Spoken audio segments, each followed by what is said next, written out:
Good morning everyone and welcome to another of CGU's webinar series. Today's webinar title is Bushfire Attack Level. We'll be kicking off very shortly. Your presenters today are Lisa Jeffrey, State Manager, Victoria and Tasmania, Andrew Howard, Claims Relationship Manager, and Shane Birch, Portfolio Manager for Personal Lines. The structure today will be we'll run through a presentation information and allow a Q&A session at the conclusion of the presentation. For the session, your lines will be put on mute to eliminate any background noise. We hope you find the session informative and engaging, and so now I'll hand over to Lisa to kick off the session. Welcome everyone and thanks for joining us today. My name is Lisa Jeffrey and I'm the State Manager for VicTas for CGU. As mentioned, joining me today is Shane Birch and Andrew Howard, who will be in a moment presenting on the potential implications as a result of the introduction of the Bushfire Attack Level rating system. At CGU and more broadly the IAG Group, we are committed to taking a proactive approach in assisting and supporting our partners, customers and communities in raising awareness in respect of key industry and wider community issues. We hope today's session will support your conversations with your customers, and now I'd like to hand over to Andrew Howard. Thanks, Lisa. Our experience with total loss claims, whether a single household event like an accidental fire or a large-scale event like Black Saturday, shows us that underinsurance continues to be a worrying trend. As our claims people can attest, it is desperately sad to see a customer who's lost their home and all their possessions have to start again with inadequate cover. It's a problem with the potential to get worse. With changes to legislation following the Black Saturday fires, the cost to rebuild a home in a known bushfire-prone area in all states costs a lot more than ever before. As dedicated customer service professionals, we understand ensuring your clients have appropriate coverage in all senses is a top priority. With the intention of putting the specific issue of underinsurance squarely on your radar and possibly offering you some additional points you can raise in discussions with clients around it, today we'll touch on the types of events that can cause a total loss, the importance of getting the client off to a good start with their level of insurance and keeping it that way, and the impact of the Bushfire Attack Level or BAL rating system. So why should people worry? In short, because every day people, their houses and all their possessions are involved in a total loss. While most events have the potential to cause a total loss, the majority of them occur because of the four reasons highlighted in red: fires, bushfires, floods and cyclones. Following a catastrophic weather or bushfire event, we at CGU and IAG are likely to see many total losses at once. Black Saturday, Yassi, Bundaberg are obvious and painful examples. However, almost all total losses don't happen as a result of a large event. Instead, most result from house fires, be they an electrical fault, an accident, some chips left on the stove, or unfortunately even in some cases arson. With landlord claims, things can get even more interesting. Evicted tenants setting houses on fire, and even explosions from makeshift drug labs. The point here is total losses can and do happen basically at random. They happen every day, and they can happen to anyone. Even the most well-managed, well-cared for, risk-managed property is not immune. As we know, underinsurance is not a new problem, and I think it's one we in the industry are all only too aware of. You'll be familiar with some of these statistics, but I think they're worth revisiting to highlight the extent of what we're facing. It's common to see the building insured, but far too low. And it's far too common to see contents cover either non-existent or so low as to be barely able to cover the essentials of life. The clear point here is underinsurance is widespread and it can result in a terrible loss of standard of living for people who are underinsured, suffer, and the worst happens to them. Perhaps even more concerning are the reasons that people underinsure. Many do so through ignorance or as a result of poor advice. Fortunately, none of these people are your clients. Others purchase insurance based solely on price and leave themselves exposed to gaps in cover, poor claim service, and ruthless assessing and procurement practices. Perhaps the gold prize for poor decision making goes to the 1 in 10 people who deliberately underinsure in order to save money on their premium. As you'll see shortly in a case study I'll present, this is obviously a false economy. But first I want to take you through a hypothetical but realistic example. It shows how the compounding effect of an inadequate sum insured can become very painful over time. As I've said, total losses can happen to any client anytime. That's why it's so important to get them off to a good start with regards to their sum insured and keep that sum insured limit up to date to account for renovations, home improvements, outbuilds, land improvements and changes to legislation along the way. Take the example of two identical properties side by side. Property owner A underinsures from the start, then doesn't account for renovations. They're always behind and the effect is compounded by indexation. Wise property owner B, however, selects the correct sum insured from the start, accounts for the renovations that they do and is adequately covered if the worst should happen.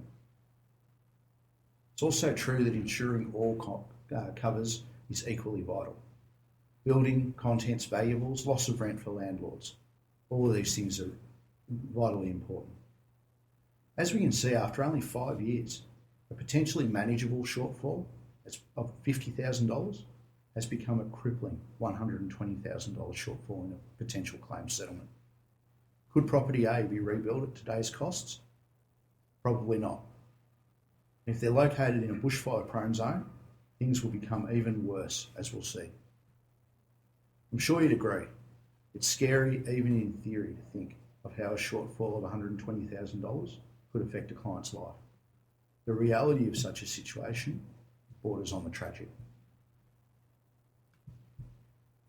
Here we have a really sad, real-life example of the consequences of an inadequate sum insured, which was not kept up to date to reflect renovations and home improvements. The property lost was 60 years old, been done up a couple of times, and it had a new kitchen installed recently. The building itself was barely insured for half of the cost to rebuild it, and the contents were $20,000 short of the replacement cost. Even once all the additional benefits of the policy are exhausted, this client was left almost $130,000 short of what was necessary to reinstate what they had before. This leaves them with some choices, none of which are very good. They can rebuild a smaller house. They can rebuild the same house, furnish it and clothe themselves in begged and borrowed goods, or they can take out a substantial new mortgage. All of these options are going to significantly affect their standard of living and could have been easily avoided. As you can see, in this instance at least, we are talking about an issue of diligence and awareness, not affordability. It would only have cost this client $5.65 a month to fully insure their home and contents. Instead of paying that small extra amount each month, they're left with a huge shortfall, having lost their home and everything that they owned. Increasing the sum insured is a really small cost, in most cases for a really big benefit. And perhaps most importantly, the certainty of knowing that if the worst does happen, you'll be okay financially at least. Thanks, Andrew. I'm sure I don't need to remind anyone of the dangers posed by bushfire in this state, but I will briefly touch on what happened just over 5 years ago. Temperatures reached 46 degrees Celsius with winds in excess of 100 kilometres per hour. Leading up to the disastrous conditions were 2 months of extremely low rainfall and hot, dry conditions. Approximately 400 fires started during the day of the Black Saturday bushfires. Spot fires, which are fires that start ahead of the main fire front from burning embers, were recorded 35 kilometres ahead of the main fire fronts during the Black Saturday bushfires. The Black Saturday bushfires killed 173 people, injured 414 people, destroyed 2,100 homes, and displaced 7,562 people. As you are no doubt aware, we have seen many changes to our emergency services as a result of the Royal Commission following the Black Saturday bushfires in Victoria. What is perhaps not as widely known is how the incorporation of the BAL into Australian building standards can impact the cost to rebuild a home which is lost. Total losses in bushfire-prone areas have now the added complexity and cost to comply with the new Australian standards. And this has the potential to be a major issue for those rebuilding after a total loss, especially if the sum insured was not adequate under the previous regime. We have seen from recent bushfires early in 2014 that the vast majority of homeowners are underinsured. Some have no insurance in place for all perils. In fact, it is well documented that the biggest lesson from the 2013 New South Wales bushfires is that the vast majority of homeowners were grossly underinsured. So, how does the BAL system work? The bushfire attack level ratings are a series of 6 risk definitions ranging from low through to flame zone, and is applied to buildings after analysis of various factors such as proximity to vegetation, slope of the land, and chance of flame, for example. Naturally, the closer a home is to the flame zone area, the greater the cost to rebuild to comply with the new building standards. Costs to rebuild can be significant, and underinsurance from the beginning, coupled with not keeping the sum insured limit up to date, can only compound the problem for the insured. And then add to this an approximate additional cost of anywhere between $35,000 to $80,000, and the insured can be left in a financial position which is significantly worse than prior to the loss, and in a worst case scenario may find themselves effectively homeless. Certainly, our experience of reviewing bushfire claims at CGU shows that a greater awareness is needed amongst the community of the BAL rating system itself, and that there are additional costs to rebuild in bushfire-prone areas in order to comply with the new building standards. BAL ratings are calculated using a number of different factors such as the fire danger index, the vegetation type, whether grassland or dense forest, proximity of the home to vegetation in metres, the slope of the land. The BAL ratings heavily influence what types of materials must be used in a build, as well as what types of standards must be adhered to, from the window glazing to the walls of the roof to the frame and structure of the property. They can also influence the distance the building must stay from the surrounding vegetation and the footprint of the building itself. So understanding the BAL rating system exists is important because it means that rebuilding a home in a bushfire-prone area will cost considerably more than ever before. And what we've done at CGU to help assist customers is to update the building sum insured calculator on our website, with an additional question asking if they're located within 50 metres of vegetation. And I'd encourage you strongly that for anyone who has a building sum insured calculator, that you speak to your provider. Thanks, Andrew.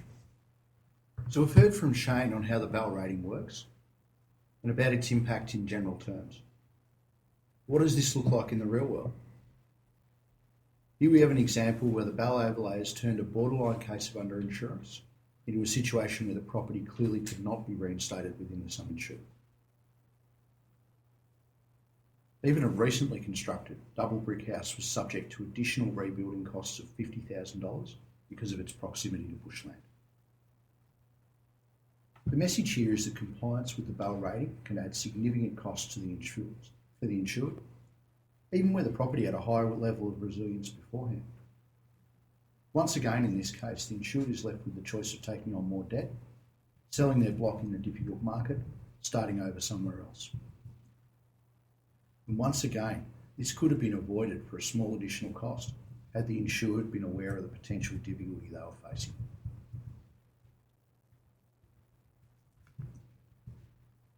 I don't think I need to tell anyone we live in a country which is subject to a devastating bushfire risk. Barely a year goes by without a community suffering from a catastrophic fire, and it is unfortunately something we must prepare for again this summer. A typical bushfire day follows record increased temperatures as well as an increased dryness of soils and vegetation. The ICA recently provided a detailed seasonal outlook tracking the likelihood and potential severity of bushfire across Australia. As you can see from the graphic which we've taken from that document, a significant portion of Australia, including the outskirts of all our capital cities and many regional centres, will be subject to an above average risk this year. Furthermore, the report points out that Australia is predicted to experience a trend toward the hot and dry conditions which are conducive to a bushfire, and that the concept of an average or normal fire season will become less and less relevant over time. So if I can leave you with one final thought. The bell rating is a technical issue, but it's one which goes to the very heart of what we all get up and go to work to do each day. That is to deliver certainty to our customers. The certainty that if the worst should happen, we can positively answer those all-important questions. Where will I live? How will I get back on my feet? Am I covered? In summary, total losses do happen. They happen frequently and they can happen to anyone. They are absolutely devastating for the people involved. Costs to rebuild are expensive, and the bell rating system will make this issue much more significant for many people. As much as we can, we at IAG are committed to supporting our partners in ensuring your clients have the right sum insured in place for all covers and in keeping that cover up to date. This is a very small cost in most cases for a very fundamental benefit. Thanks, Andrew, and thanks everyone again for your time today. Over the coming weeks, we will publish and provide you with more information about Bell to help you have the conversations you need to have. I'm actually going to now pass back to Jeff to open for Q&A. Thanks, Lisa. As we open up the Q&A session, what we would like you to do is post your question in the chat section at the bottom right-hand side of the screen. That way we'll be able to see all of the questions coming through and answer those that we get to. If we don't get to every question, what we will be able to do is do an extract of the questions and get an answer and put those back onto that information, as Lisa mentioned, will get out to you.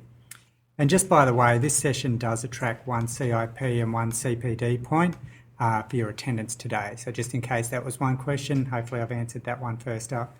So we'll open it up. Anyone who wants to post a question, just post it up into the chat section now. Thanks. Hi, we have a question there regarding from James Barrett. Is the Bell rating system across Australia or just within Victoria? Good question, James. Thank you. That is certainly right across Australia and certainly endorsed by councils.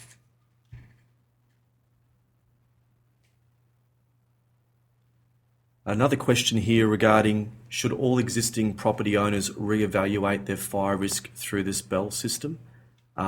Certainly would encourage you in your discussions with your clients, and certainly if they are located near bushland or vegetation, that they themselves would have a good level of awareness of their bushfire risk. But I would certainly encourage you in your discussions with the client to point them to the Bell rating system. And there is a website that does actually assist with that. Okay, there's a question just in regards to requesting a copy of the presentation. What we'll actually do is prepare some a version that you will be able to share with your office. So yes, we will be able to provide that with the pack that we do send out.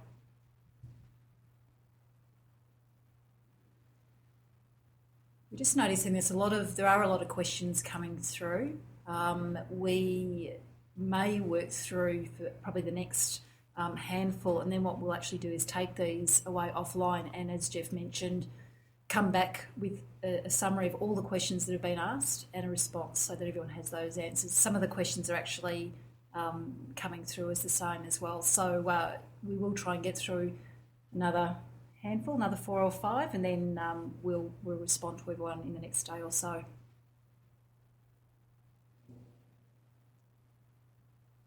There was a question here regarding will the bell rating system in the coming bushfire season restrict a lot of people from being covered?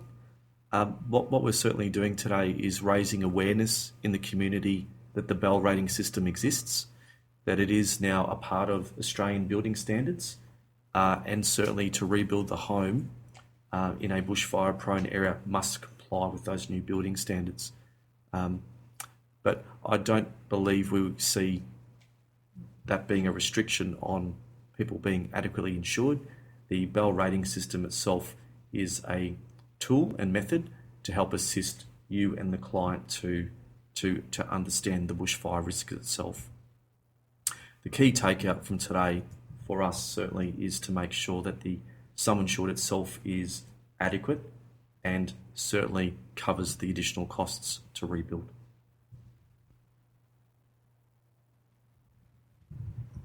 Okay, well, we'll close the session here today. As Lisa mentioned, we will be taking any of the, there's a handful of questions that we didn't actually get to, but in the essence of just keeping this short and sharp, we'll take the questions away and we'll be putting answers to all of those, and we'll be sending you out an information pack at the end of this as well. So in the coming days, you'll receive some information from us just in regards to the bell rating. So I hope you found the session enjoyable and informative. And if you have any suggestions as well, please send them through to us at CGU, and we'll put all of our contact details on those confirmation back to you. So thank you for your time and have a great day.